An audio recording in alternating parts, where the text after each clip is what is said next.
Welcome back to CBSN. It is time for our daily dose of Vlad and Di chat with CBS This Morning senior producer Diana Miller. Good to see you. What's up? You know, so I'm digging your outfit today because it is normally it's your glasses that's got the wild animal motif going. Right. I've completed the theme yes, today. this theme is perfect for what's on the roster for tomorrow. I know, usually I don't dress to match our itinerary, but this is a complete accident. But we do have a very wild story tomorrow. Dun, dun, dun. I know. Well, this is really one of the more incredible things that we've covered. So Ryan Cadro, our senior broadcast producer, said to me, "Have you heard about this movie that's coming out?" And it was made completely using wild big cats, and lions and tigers. And so I said, "No, we have to look into this." And it turns out it's a movie that was made in the 70s with a very famous actress, Melanie Griffith, was involved. Wow. But it was filmed over the course of 5 years using all these wild animals, big cats, lions, and tigers, and everything, as I said.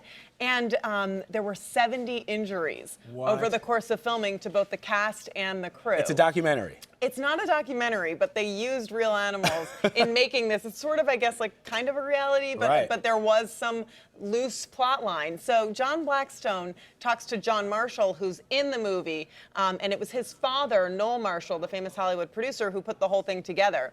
And as John found out, Noel, the producer, was injured the very first day of filming. So take a look at this. It was the big lion fight. Full-grown male lions are fighting each other, and he runs in to break up the fight. And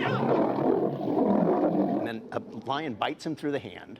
Through the hand. Through the hand, and then if you watch really closely, you can see he goes like this and shakes the blood off and shakes, and then he goes in and he breaks up the fight again. That's incredible. And normally at a movie, you see a disclaimer that says no animals were harmed in the making of this film. And in this one, 70 humans were harmed in the making of this film. They say no animals were harmed, yeah, but 70 cast and crew. And that's why, so Melanie Griffith had actually had to have facial reconstructive surgery after this, 100 stitches. Because her mom Her mom is also in this movie, and she's, they're not part of the relaunch because obviously it wasn't such a positive experience for them. Yes, being mauled by a lion and a tiger. Probably not something you want to get behind. Relive. Right, but they know that now this movie's being redistributed, and at the time it cost $17 million. $17 million. And it only made $2 million. So now, independent theaters are going to re-release it, and we'll see if it gets more pickup. And the title of the movie? Roar. You would do it with what you're wearing. Roar. Awesome. Yeah. Awesome. All right. That's what I do for a living. Yes. Amuse us. Yes. Diana Miller. And then you have a big interview tomorrow. Yeah. Too. So tonight is the big Time 100 Gala, which obviously features people from all ranges of industry, business, who are, making a big impact on the world.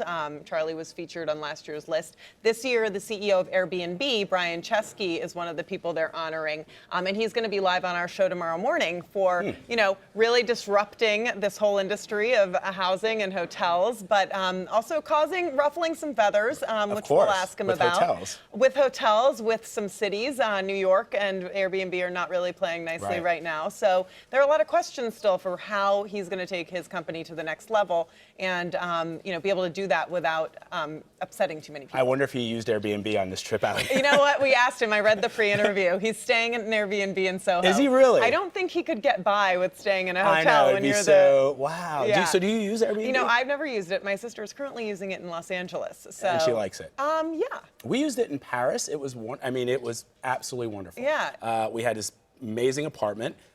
Exactly as advertised. The people were awesome. Yeah. Well, and some critics say it's not always as advertised, and there's not as much regulation. It's not like if there's a problem, you can pick up the phone and call the front desk. Right. So that's one of the things they have to contend with. But a lot more variety, and obviously it's a new way of doing things. He's on this list also because he sort of is rethinking the way people travel and stay in abroad or even in the United States. Right, and he's really been a proponent of this sharing community and this idea that we don't necessarily need to be, doing things as we always typically have with hotels, and has plans, they just expanded Airbnb to Cuba, so definitely plans. Yeah, definitely plans to take this on a larger scale. Awesome. Right, I know. So cool. All right, well, big show tomorrow. Big show.